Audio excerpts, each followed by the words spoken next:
ఆత్మశక్తిని బట్టి ఈ కాలంలో ప్రతి విశ్వాసి, ప్రతి ఒక్క మానవుడు, ప్రతి ఒక్క యూదుడు, ప్రతి ఒక్క అన్యుడు కూడాను ప్రపంచమంతా భయము, వేదన, దుఃఖము, అనేకములైనటువంటి వేదనతో కూడిన కుటుంబ పరిస్థితులు, శారీరక సమస్యలు ఏ రీతిగానంటే మానవుడు భరించలేనంత స్థితిని ఈ దినాన ప్రతి మనుష్యుడు అనుభవిస్తూ ఉన్నాడు. Irrespective of anything anybody else, all the people are facing problems in the families, in the minds, in the society, even in the world. Hallelujah. దేవుని యొక్క ఆత్మీయతను బట్టి ఈ దినమున ఆత్మదేవుడు కొన్ని సత్యాలను మనకు తెలియజేస్తున్నారు. ఆత్మీయంగా మనం అందరమున బలపరచబడిన వారంగా ఉన్నాం. అయితే కారణం ఏమిటి? ఈ సమస్యలకు కారణం ఏమిటి? ఈ యొక్క వేదనకు కారణం ఏమిటని మనం యోచించినప్పుడు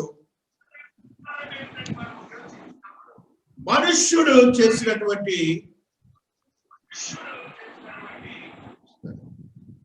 హల్లెలూయా మనుష్యుడు చేసినటువంటి తప్పిదము ఏమిటంటే దేవుని యొక్క ఆజ్ఞను విడిచి దేవుని యొక్క మాటను వినక, దేవునితో సత్సంబంధములు లేక, తనకు తానుగా ఆలోచనతో కూడినటువంటి పరిస్థితులు కలిగి ఉండి దేవుని ప్రాధాన్యతను మరచిన వాడిగా ఉంటున్నాడని వాక్యములో అనేక సత్యాలు మనం చూస్తున్నాం. మానవుడు, దేవుడు వారి ఇరువురికి సంబంధం ఉన్నది. దేవుడు ప్రతినిత్యము మానవుని యొక్క కదలికలను, మానవుని యొక్క ఆలోచనలను చూచే దేవుడిగా ఉంటున్నాడు. ఆయన వినే దేవుడిగా ఉంటున్నాడు. ఆయన ఆశీర్వదకరంగా మార్చే దేవుడిగా ఉంటున్నాడు.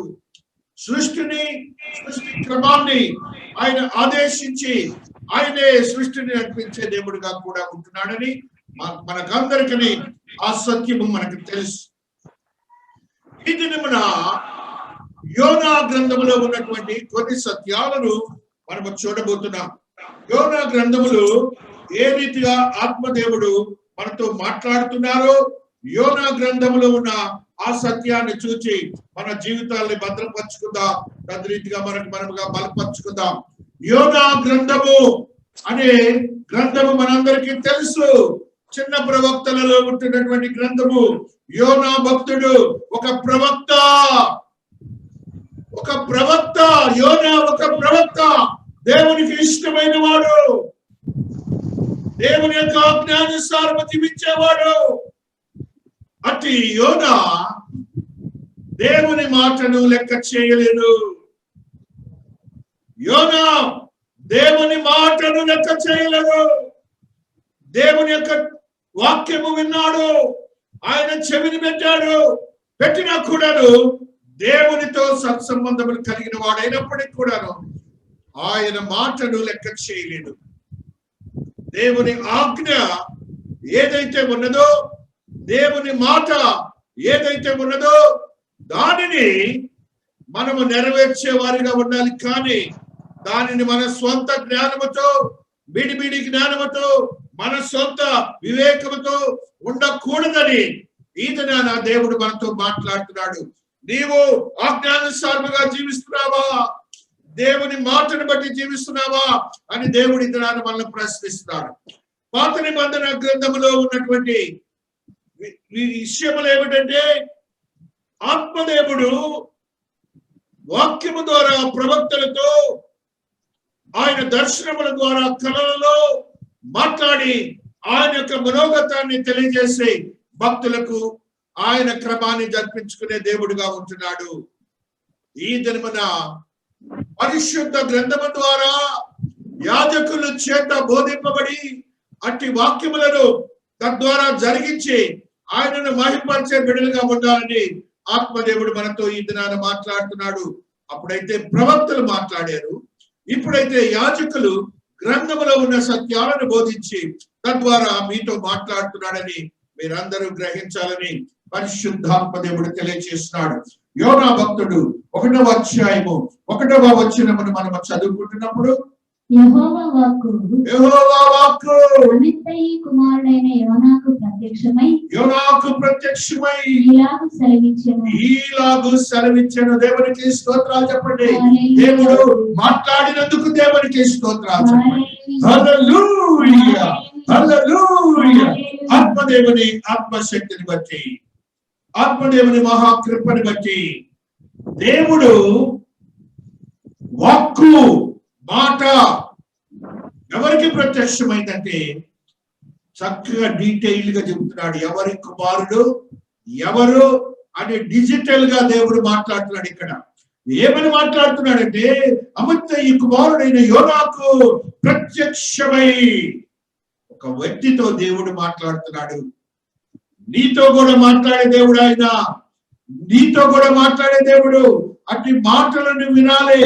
ఆయన యొక్క వాక్కు ప్రకారం మనం జీవించాలి. ఆయనకు ప్రత్యక్షమై ఆయన మాట్లాడుతున్న మాట చెప్పండి. 2వ వచనంలో చదువుకుంటున్నా, నినివే పట్టణస్థుల దోషము నా దృష్టికి ఘోరమాయను కనుక నీవు లేచి నినివే మహాపట్టణమునకు పోయి దానికి దుర్గతి కలుగునని ప్రకటింపుము. దేవుడు మాట్లాడుతున్నాడు. చూడండి, మన డైలీ యాక్టివిటీస్ ని మీరు గమనించాలి.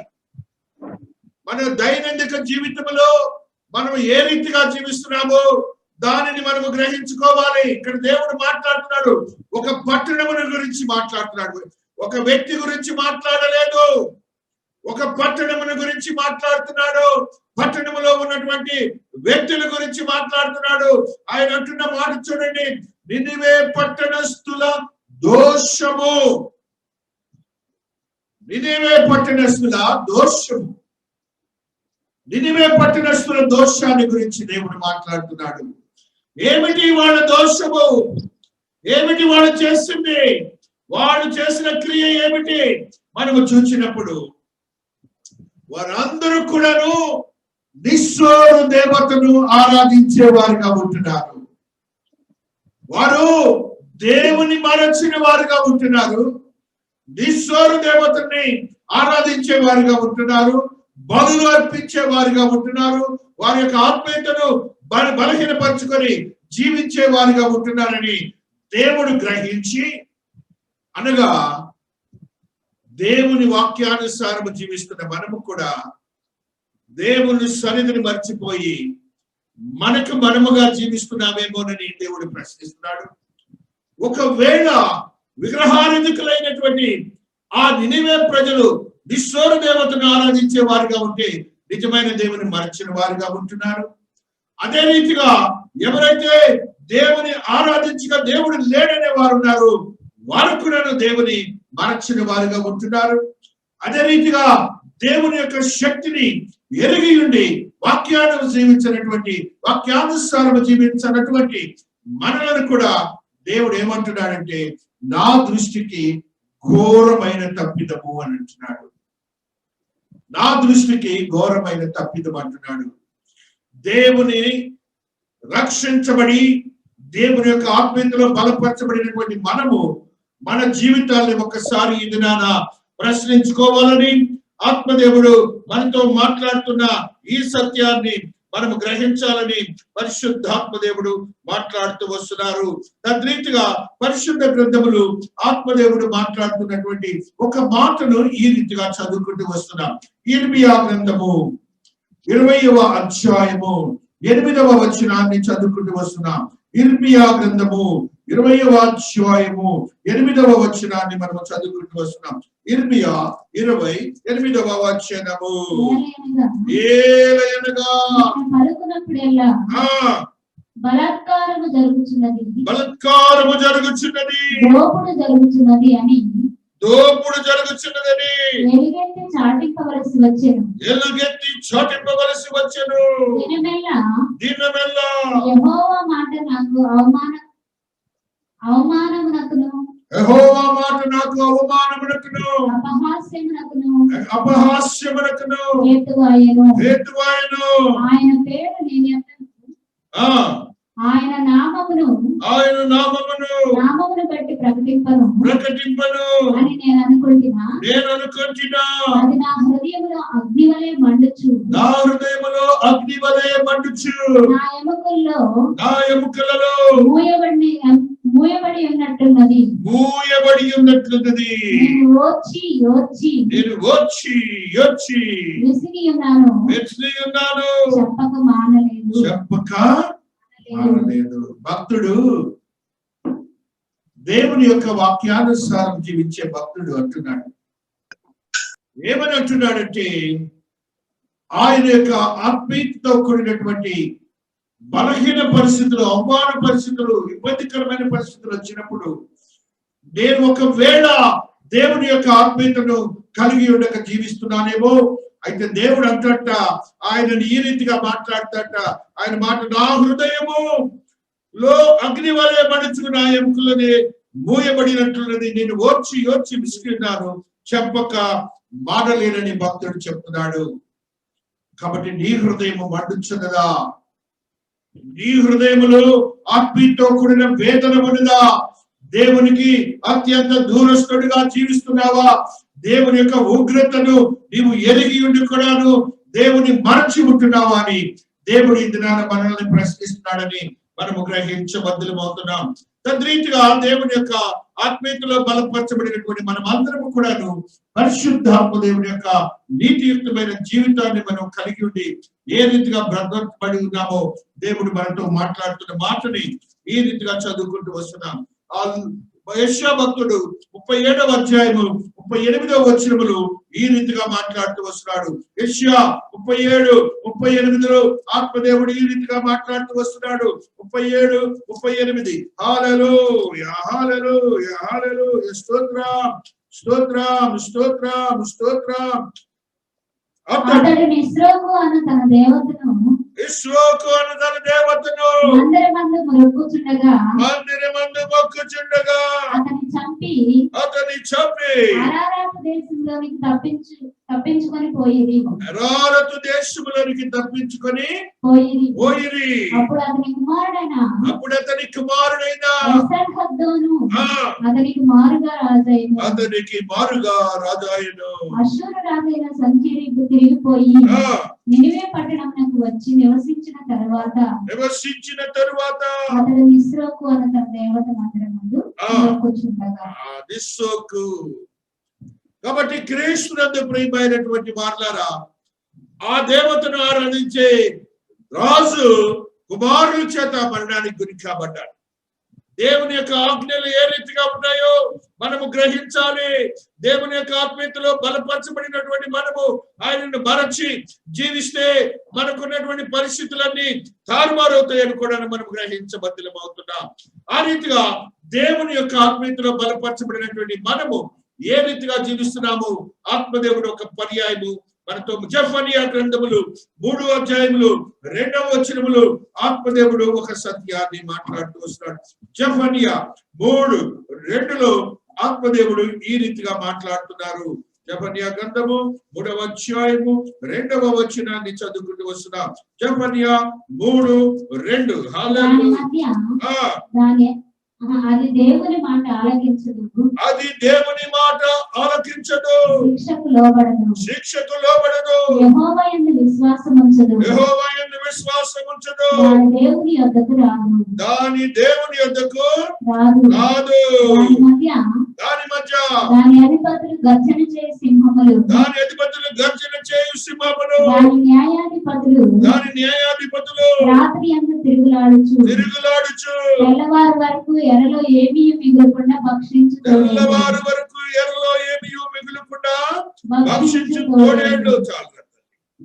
ముష్కరమైనదియు భ్రష్టమైనదియు అన్యాయము చేందుకు పట్టణమునకు శ్రమ.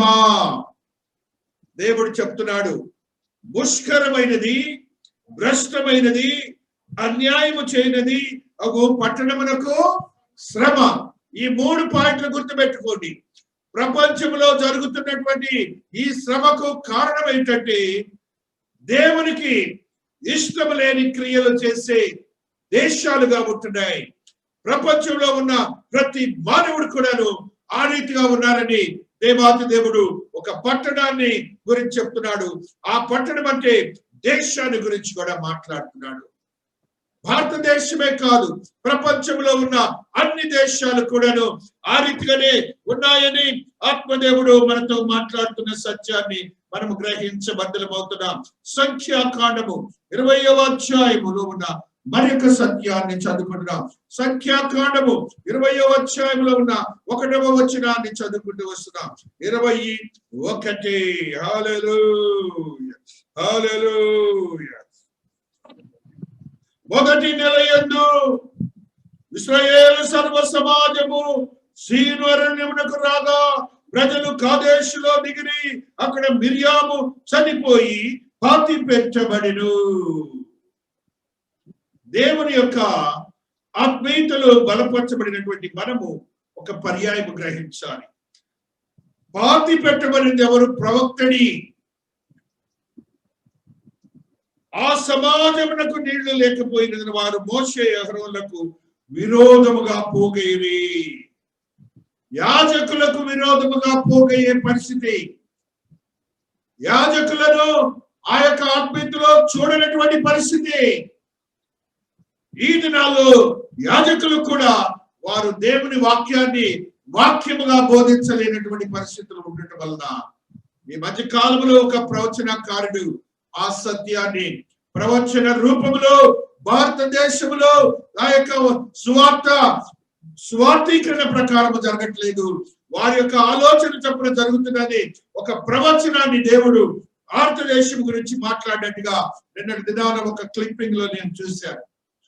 దేవుని వాక్యాన్ని వాక్యములాగా బోధించగా సొంత జ్ఞానం చొప్పున స్వార్థపరంగాను వారి యొక్క వ్యక్తిగత ప్రావీణ్యత చూపించడానికి వాక్యాన్ని బోధించే బిడ్డలు ఎక్కువగా తయారవటం వల్ల కూడా ఈ పరిస్థితులు మనకు ఏర్పడుతున్నాయని మనము గ్రహించాలని పరిశుద్ధాత్మ దేవుడు మనతో మాట్లాడుతున్న స్థితిని మనము గ్రహించబద్దలమవుతున్నాం. ఆ రీతిగా ఆత్మదేవుడు మాట్లాడుతున్న మాటని దేవుడు నీతో నాతో కూడా మాట్లాడుతున్నాడు. ఆయన ఏ రీతిగా మాట్లాడుతున్నాడంటే యోనాతో మాట్లాడినట్టుగా నీతో కూడా మాట్లాడుతున్నాడు. అయితే నీవు గ్రహించలేక నీవుగా ఈ లోకము వైపు చూసి నువ్వు భ్రష్టత్వంలోనికి న్యాయంలోనికి వెళ్తున్నావేమని దేవుడు మాట్లాడుతున్నాడు. ప్రకటన గ్రంథము 3వ అధ్యాయము 2వ వచనాన్ని మనం చదువుకున్నప్పుడు నీతో దేవుడు ఏ రీతిగా నీ ఇంటికి వచ్చి మాట్లాడుతున్నాడో నీవు గ్రహించాలి.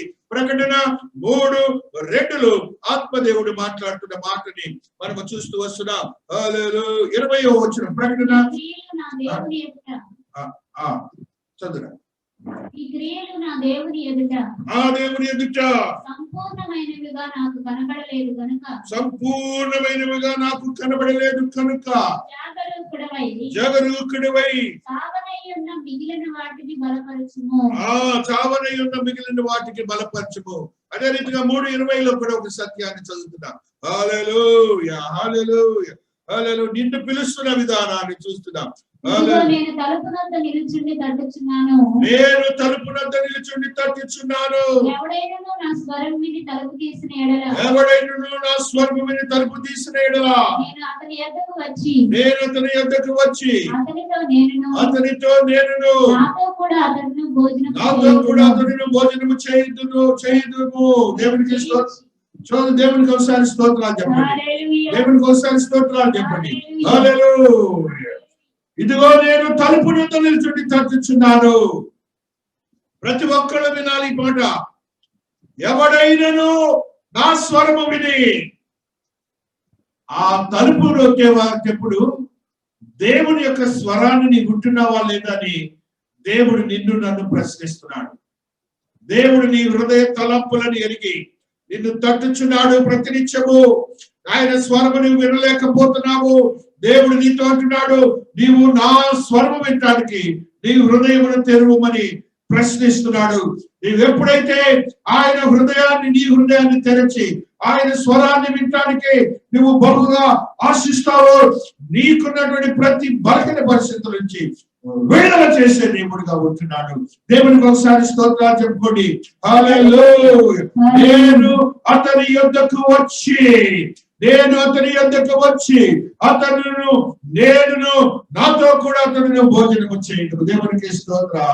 ఆయన నీవు కూడి ఉండి భోజనము చేసే స్థితి, ఆయనతో ఉండే స్థితిని దేవుడు ఇస్తానంటున్నాడు. కానీ నీవు ఆయన స్వరాన్ని వినలేకపోతున్నామని పరిశుద్ధాత్మ దేవుడు తెలియజేస్తూ ఉన్నాడు. కాబట్టి క్రీస్తునందు ప్రియమైనటువంటి వారులారా, యోనాను పిలిచినట్టుగా నిన్ను పిలిచాడు. యోనా ఏ రీతిగా దేవుని మాట వెనుక వెళ్ళాడు, ఆ రీతిగా నీవు కూడా దేవుని స్వరాన్ని వెనుక నీవుగా జీవిస్తున్నావేమోనని దేవుడు ఈ దినాన నన్ను నిన్ను ప్రశ్నిస్తూ ఉన్నారని మనం గ్రహించబద్దలమవుతున్నాం. దేవుని దాసుడు మాట్లాడిన మాట ద్వారా 1 తెస్సలోనిక 5వ అధ్యాయము 10వ వచనాన్ని మనం చదువుకున్నప్పుడు పరిశుద్ధాత్మ దేవుడు మనతో ఈ రీతిగా మాట్లాడుతూ 1 తెస్సలోనిక 5వ అధ్యాయము 10వ వచనము, మనము మేలుకొని ఉన్నను, నిద్రపోవచ్చునను, తనతో కూడా జీవించు నిమిత్తము ఆయన మన కొరకు మృతి పొందెను. ఈ మాట గ్రహించండి, ఈ మాట గ్రహించండి. దేవుడు నీకు ఇచ్చిన వాగ్దానాన్ని, ఈ వాగ్దానాన్ని మీరు గ్రహించాలి. ఏ రీతిగా మాట్లాడుతున్నాడంటే, మనము మేలుకొని ఉన్నను, నిద్రపోవచ్చునను, తనతో కూడా జీవించు నిమిత్తము ఆయన మన కొరకు మృతి పొందెను.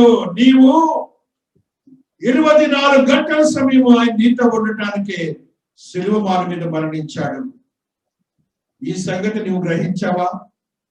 ఆయన నీ నిమిత్తము, నీతో ఉన్న నిమిత్తము ఆయన సిలువ మాల మీద ఆయన మరణించి నీకు ఒక యోగ్యతనిచ్చాడు. నువ్వు పాపి అయినప్పటికీ నిన్ను రక్షించి నీతిమంతుడిగా చేసుకొని ఆయన నీతో నివసించడానికి యోగ్యతను అనుగ్రహించాడన్న సత్యాన్ని నీవు గ్రహించబద్దలమవుతున్నావు.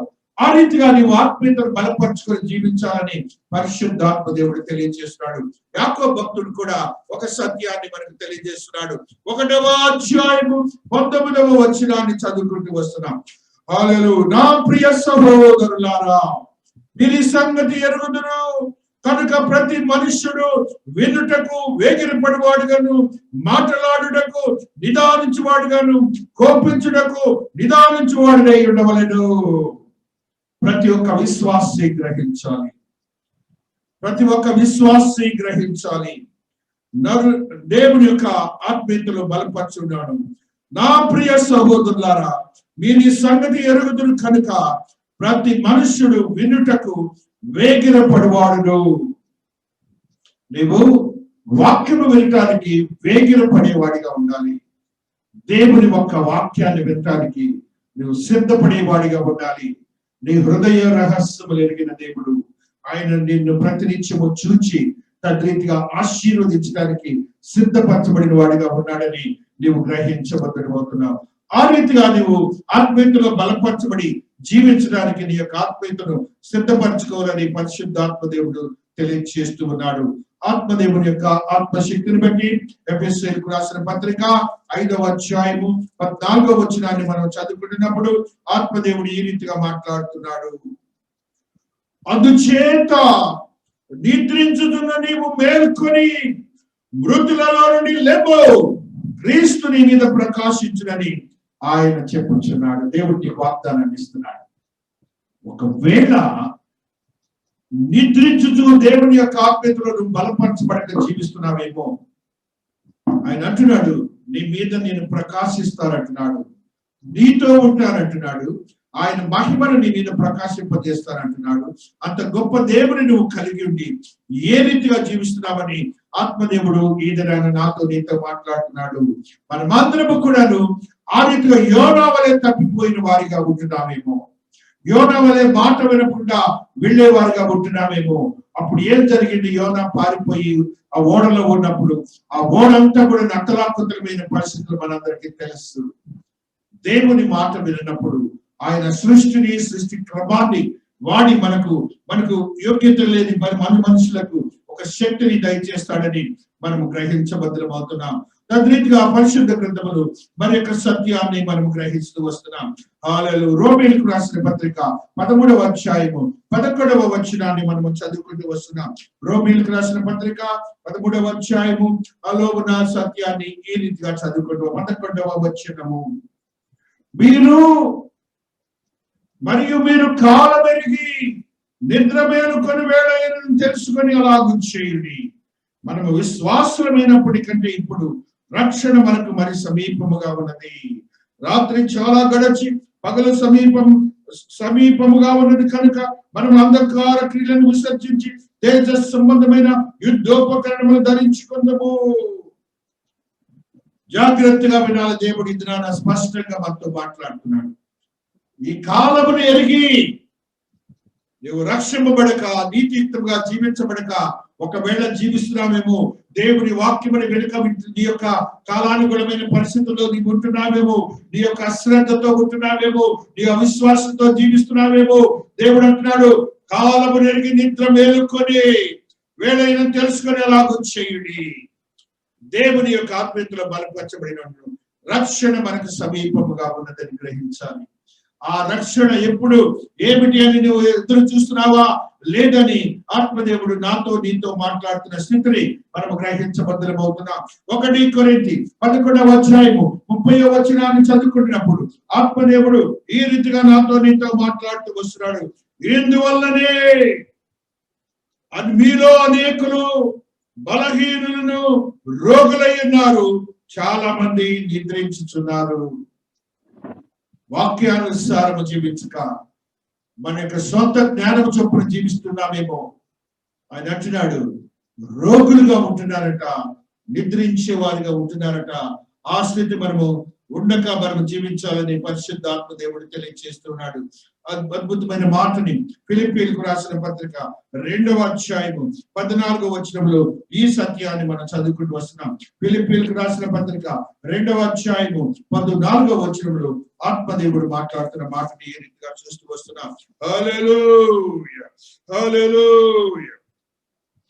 మీరు మూర్ఖమైన వక్ర జన్మ మధ్య నిరపరాధులను నిష్కలంకులను అనింజులైన దేవుని కుమారులు అన్నట్లు సణుగులను సంశయములను మాని సమస్త కార్యములను చేయుడి. అట్టి జన్మ మధ్యను మీరు జీవవాక్యమును చేతబట్టుకొని లోకమందు జ్యోతుల వలె కనపడుచున్నారు. మనము జీవవాక్యమును పట్టుకొని జ్యోతుల వలె జీవించడానికి ఆయన మాటను వినాలి. కానీ మనం మరణించే వారిగా నిద్రించే వారిగా ఉండకూడదని దేవుడు మనతో ఈ దినాన మాట్లాడుతున్న సత్యాన్ని మనం గ్రహించబద్దలమవుతున్నాం.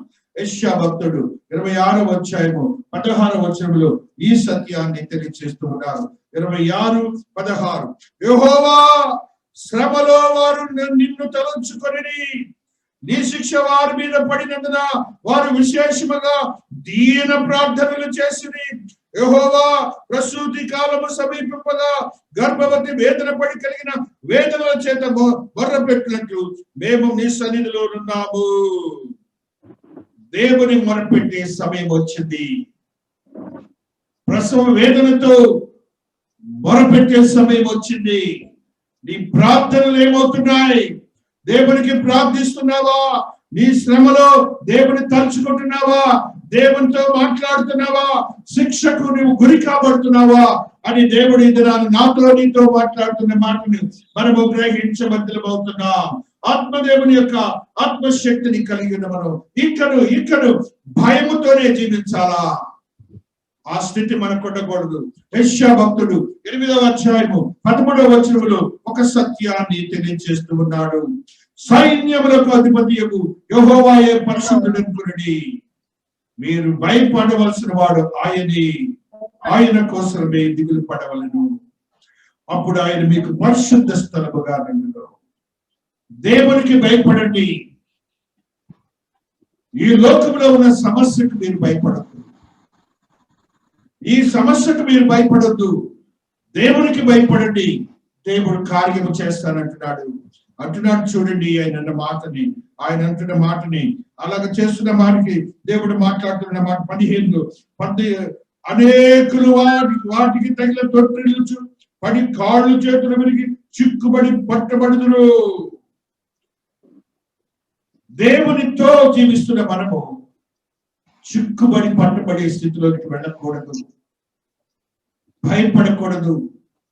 దేవునికి భయపడండి, సమస్యకు భయపడద్దని అంటున్నాడు.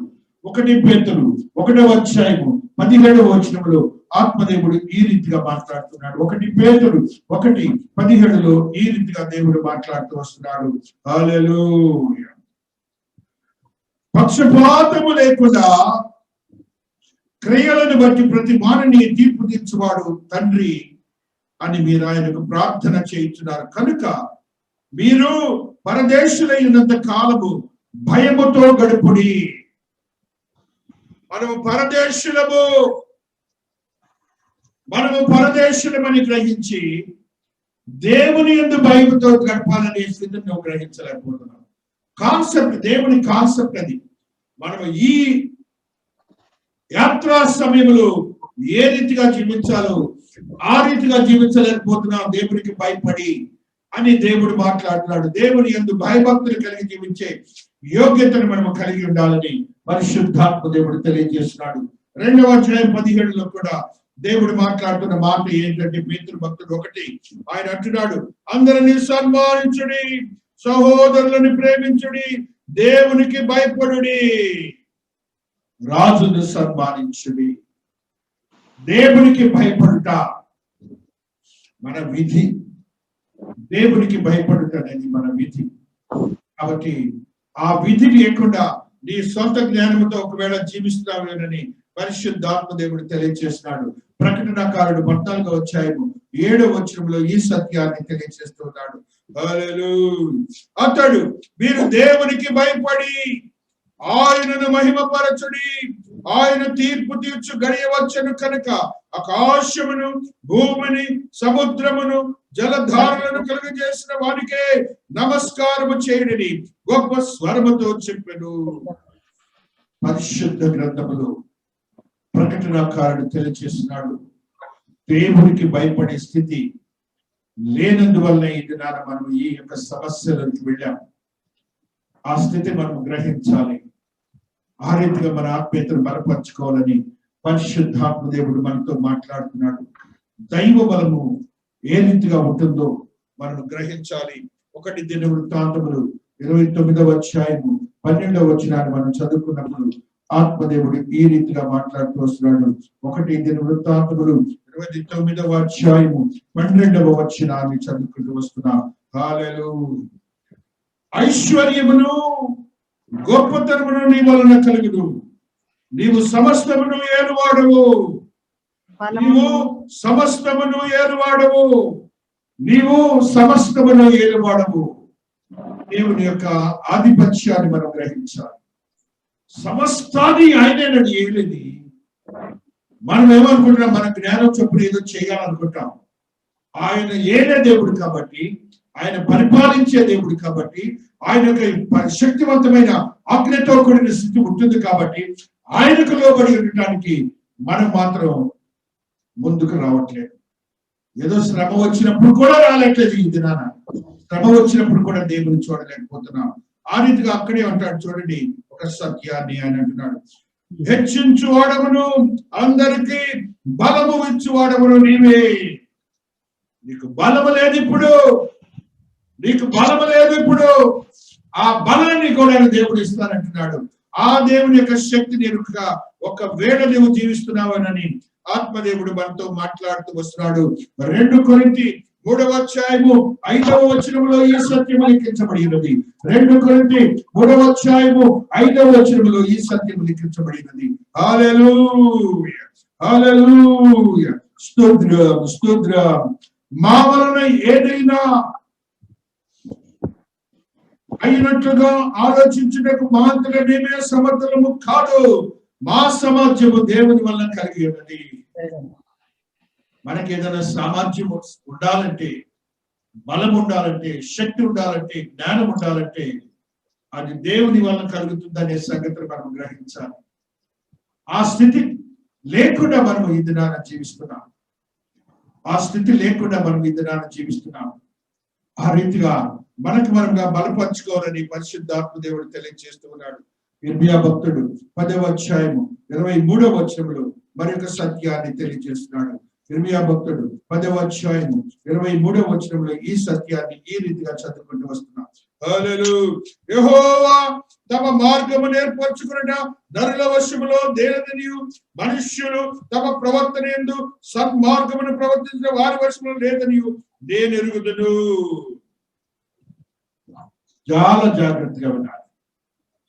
whatever the act, whatever the activities that you are having in this world, ఈ లోకములో ఈ ఆత్మలో నువ్వు ఏ మార్గాలన్నా కూడా చేయండి, ఆయనే నీకు మార్గాన్ని చూపించేవాడని నువ్వు గ్రహించాలి. ఆయన శక్తిని, బలాన్ని గ్రహించాలని పరిశుద్ధాత్మ దేవుడు నాతో నీతో మాట్లాడుతున్న స్థితిని మనం చూస్తూ వస్తున్నాం.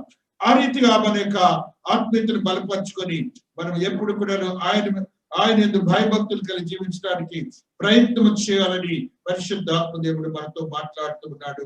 ఆత్మదేవుని యొక్క మహోన్నతమైన మహాకృపను బట్టి పరిశుద్ధాత్మ దేవుడు 2 కొరింథీ 4వ అధ్యాయము 13వ వచనంలో ఒక సత్యాన్ని తెలియజేస్తున్నాడు. 2 కొరింథీ 4:13లో ఈ సత్యాన్ని ఈ రీతిగా చూస్తూ వస్తున్నాం. హల్లెలూయా, హల్లెలూయా, హల్లెలూయా.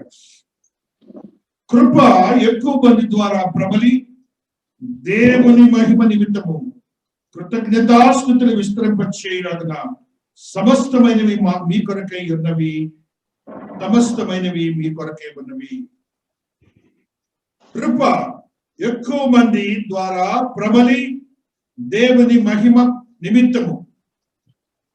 ఇప్పుడు ఎక్కువ మంది ద్వారా కృప ప్రబలాలి. ఎక్కువ మంది ద్వారా కృప ప్రబలాలి అంటే అనేక మంది రక్షించబడాలి, అనేక మంది స్వస్థులు కావాలి, అనేక మంది యొక్క ఇబ్బందికరమైన పరిస్థితుల నుంచి బయటకు రావాలి. కుటుంబాల్లో వేదన, దుఃఖము, నిద్ర పట్టదు, అసహ్యము, ఆలోచనలు ఏదో జరుగుతుందనే స్థితి నుంచి మనం రావాలంటే కృతజ్ఞతలు చెల్లించే స్థితి. మనకి ఏ రీతిగా దేవుడు అనేకమైన మేళ్లు చేశాడో ఆ మేళ్లను కూడా తలంచుకొని, నైనా నీ కృతజ్ఞతలు చెల్లిస్తున్నాను స్వామి, నీ కృతజ్ఞతలు చెల్లిస్తున్నాను స్వామి అని మనం ప్రార్థించాలి. ఆ ప్రార్థన లోపం వల్ల ఏదైనా లోకబద్ధ చీకటిమైపోయింది.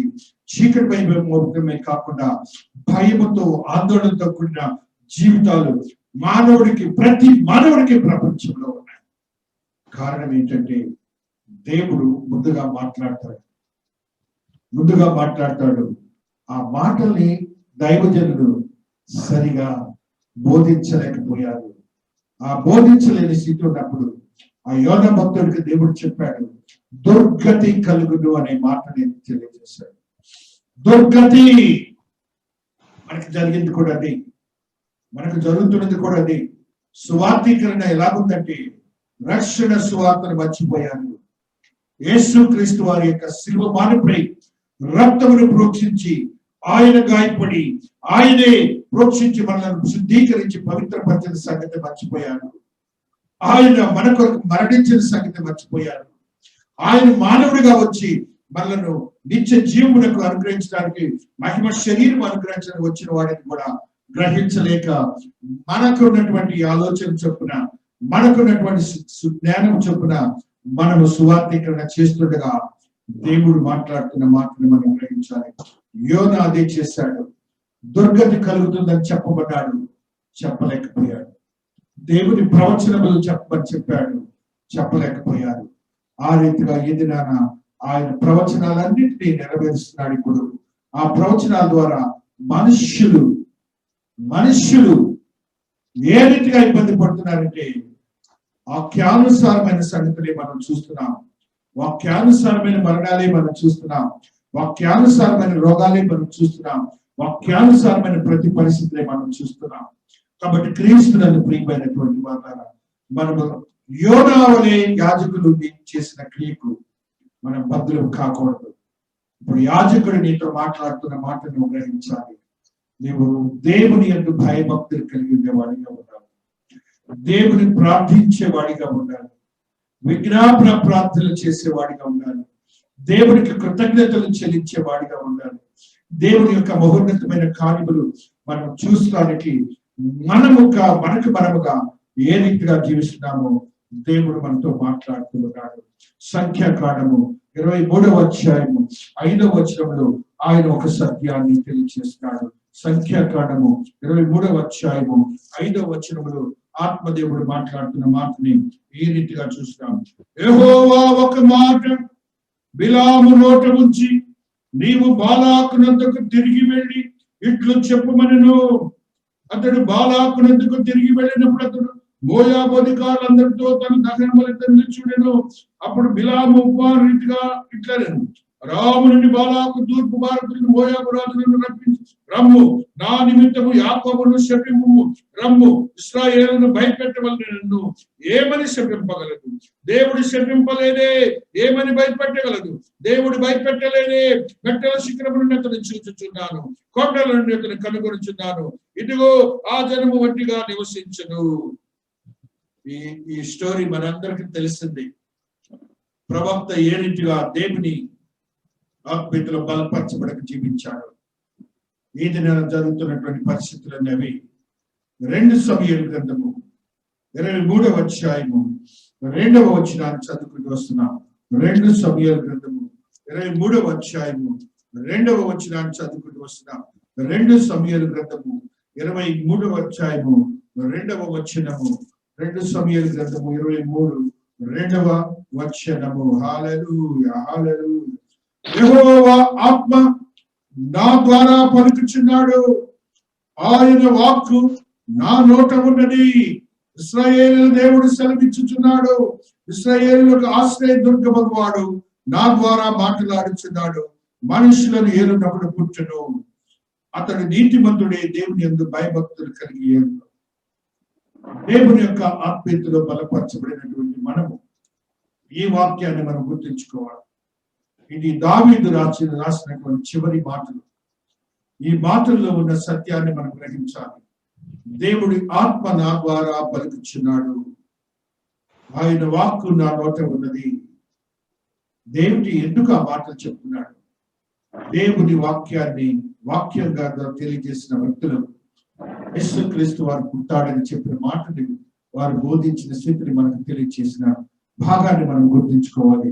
1 రాజుల గ్రంథము 22వ అధ్యాయము 14వ వచనాన్ని కూడా చదువుకుంటున్నాం. 1 రాజులు 22వ అధ్యాయము 14వ వచనము.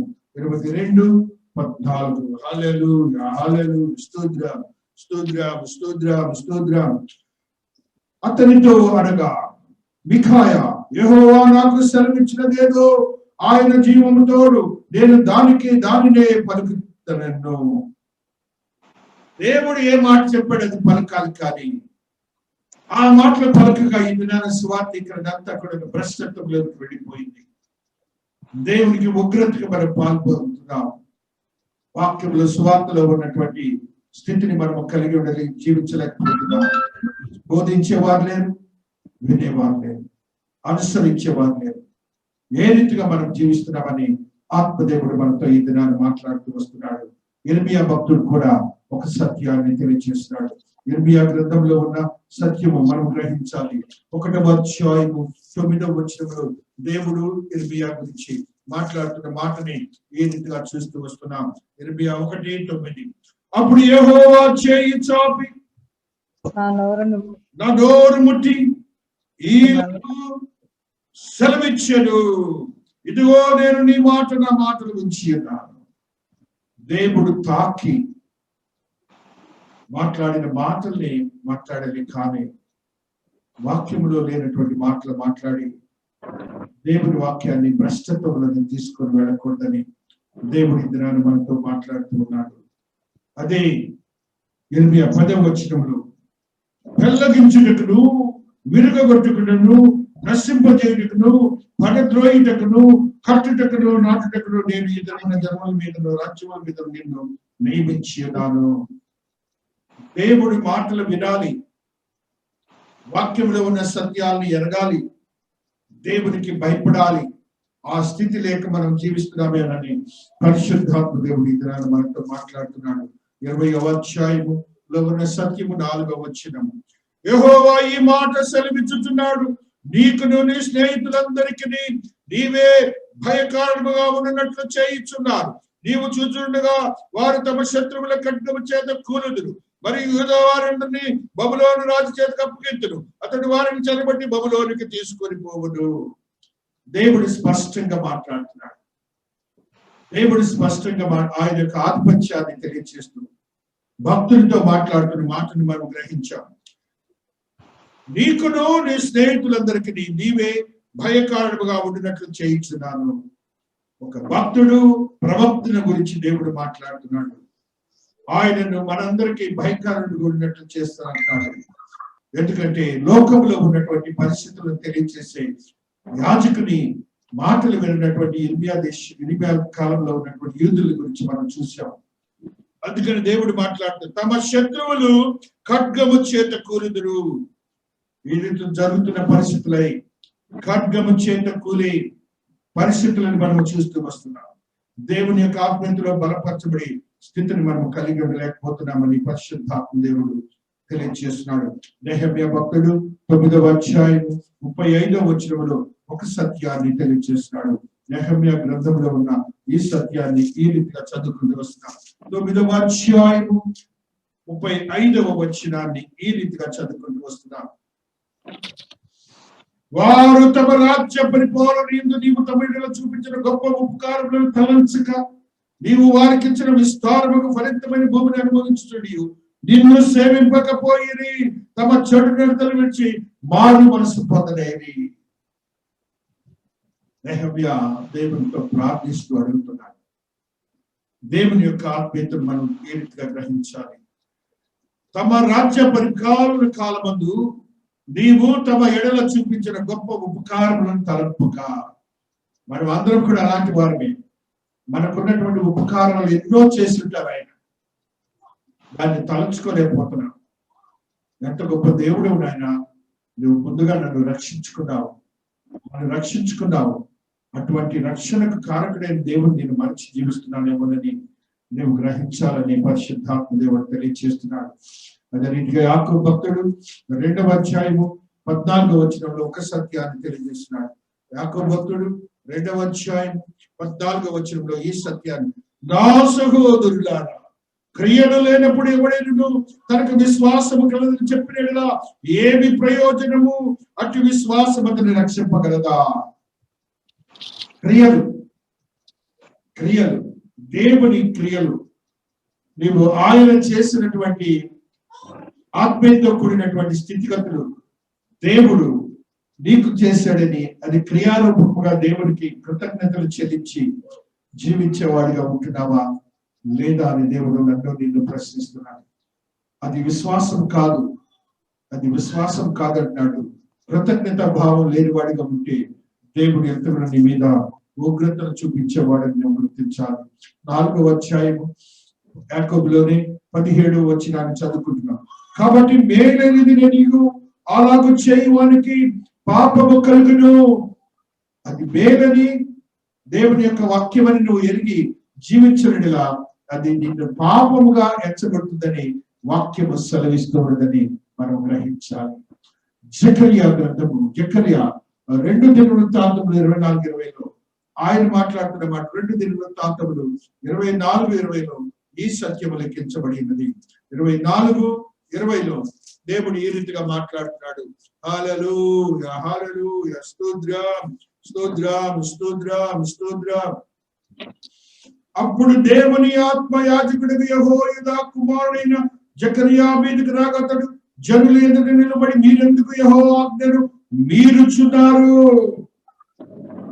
దేవుడు చెప్తున్న మాట, యెహోవా ఆజ్ఞను మీరుచున్నారు. వారిని ఏమంటున్నాడు చూడండి, మీరు వర్ధిల్లరు,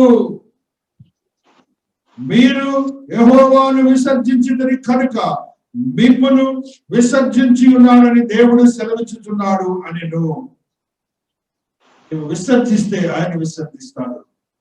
నువ్వు ఆయనకు కృతజ్ఞతలు చెల్లిపోతే, నువ్వు ఆయన ఆజ్ఞల్లో నిలవకపోతే నువ్వు వర్ధిల్లవు.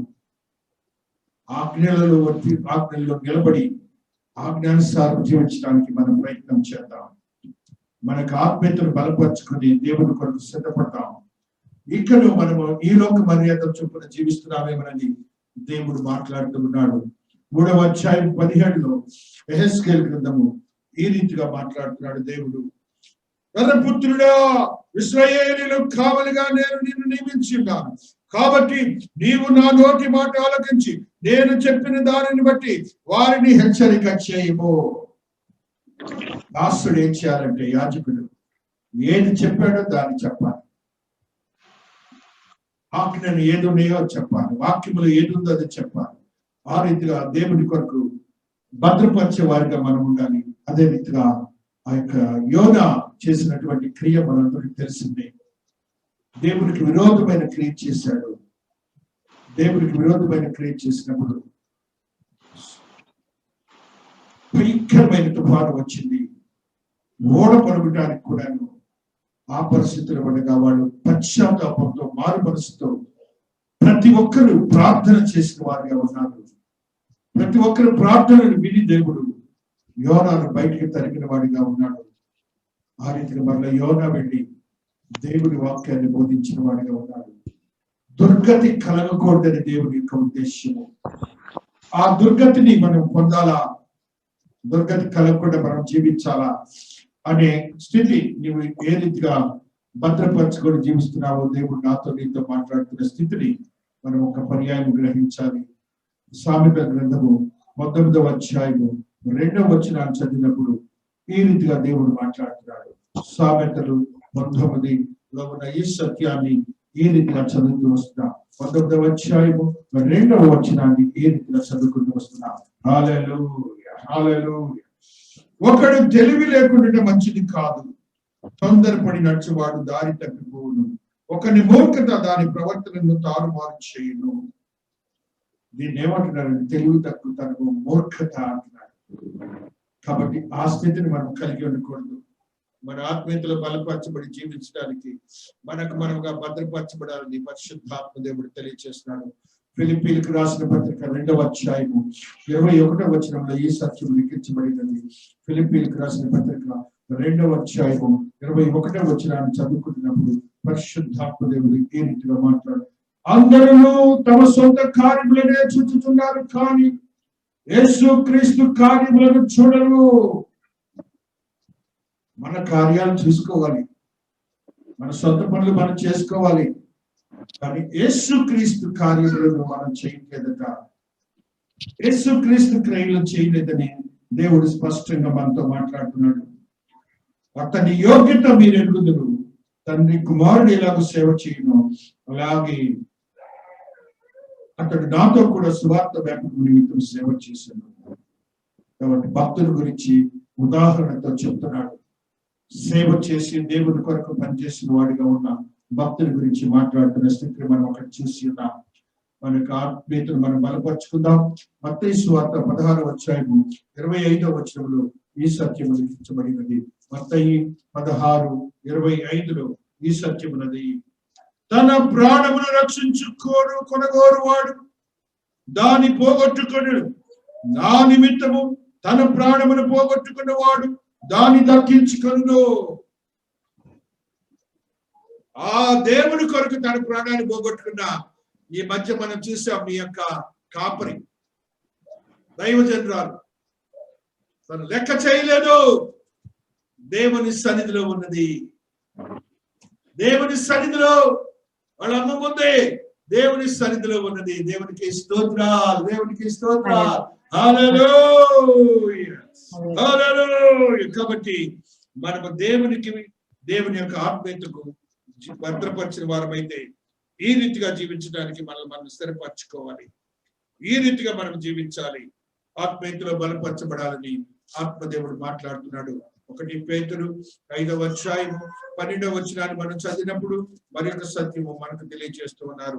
12వ వచనము, మిమ్మల్ని హెచ్చరించుచు ఇది దేవుని సత్యమైన కృప అని సాక్ష్యము చెప్పుచు సంక్షేపంగా వ్రాసి మీకు నమ్మకమైన సహోదరుడిని నేను ఇచ్చిన సిల్వాన్ చేత దీనిని పంపుచు ఈ సత్య కృపలో నిలకడగా ఉండడి. సత్య కృప నిలకడగా ఉండడి. కారణం ఏంటంటే హెచ్చరికలు మీరు విన్నప్పుడు హెచ్చరికలు మీరు పాటించాలి. ఆ కృప సత్యమైనది. సత్యవంతమైన దేవుడు నీ కృపను అనుగ్రహిస్తున్నాడు. ఆ కృపలో నువ్వు ఉండి దేవుని యొక్క వాక్యానుసారం జీవించడానికి నువ్వు భద్రపరచబడాలని పరిశుద్ధాత్మ దేవుడు తెలియజేస్తున్నాడు. దేవుని యొక్క ఆత్మీయతలో బలపరచబడినటువంటి మనమందరం కూడా ఆ సత్య కృపను మనం పొందటానికి, ఆ సాక్ష్యాన్ని మనం చెప్పుకోవటానికి మనం భద్రపరచబడ్డాం. వాక్యం ద్వారా హెచ్చరింపబడుతున్నాం. మనకు మనముగా ఆ యొక్క యోనా వలె ఉండక మనకు మనముగా దేవుని యొక్క వాక్యమును విని అనుసరించే వారిగా ఉండటానికి మనం మన ప్రయత్నం చేయాలని పరిశుద్ధాత్మ దేవుడు మనతో మాట్లాడుతున్నాడు. ఆ యొక్క వారి వలె నిస్లో దేవుడిలో ఆరాధించే గుంపులాగా ఉంటున్నావేమో, దేవుని వాక్యాన్ని మరచావేమో, ప్రార్థనలు మర్చావేమో, విజ్ఞాపన ప్రార్థనలు మర్చావేమో, అవన్నీ కూడా మనం గుర్తుందాం. కృతజ్ఞతలు కలిగి ఉండి మనస్తత్వాన్ని మనం కలిగి ఉండాలి. కృతజ్ఞత అనగా దేవునికి కానుక ఇవ్వటం మాత్రమే కాదు, దేవునికి నీకు దేవుడు చేసిన మేళ్లను ప్రతినిత్యము ఆయనకి హెచ్చరి మన పూర్వపు స్థితిని మనం గ్రహించాలి. మనం ఏ రీతిగా ఉండి దేవుని సన్నిధిలోనికి తీసుకొని రాబడ్డామో ఆ సంగతిని మనం గ్రహించి దేవుని యొక్క ఆత్మీయతలో మనం సిద్ధపరచబడాలని పరిశుద్ధాత్మ దేవుడు మనతో మాట్లాడుతున్న ఈ సత్యాలను మన జీవితాల్లో గ్రహించి జీవించాలని ఆత్మదేవుడు మాట్లాడుతున్నాడు. మనమందరం ఒక మాట చదువుకొని ఇతర వాక్యాన్ని మనం ముగించుకుందాం. పరిశుద్ధాత్మ దేవుడు ఈ యొక్క ఆత్మీయతలో బలపరచబడిన మనమందరం కూడాను ఆత్మ సత్యాన్ని మనకు తెలియజేసిన స్థితిని ఏ రీతిగా చూస్తూ వస్తున్నాం. మనం ఒకవేళ నిద్రపోతున్నామేమో, మనం నిద్రపోతున్నామేమో, సన్నిధిలో నుంచి దేవుని సన్నిధి నుండి పారిపోతున్నామేమో, దేవుని సన్నిధిని కోరుకోలేకపోతున్నామేమో, ఆ రీతిగా యోనా వలె నిలువక దేవుని సన్నిధిలో నిలువక పారిపోయిన వాడిగా ఉంటున్నాడు. మనం ఆ రీతిగా ఉంటున్నామేమో. వాక్యానుసారం జీవించడానికి ప్రయత్నం చేద్దాం. ఈ యొక్క విపత్తు నుంచి సత్య కృపలో నిలిచి ఉందాం.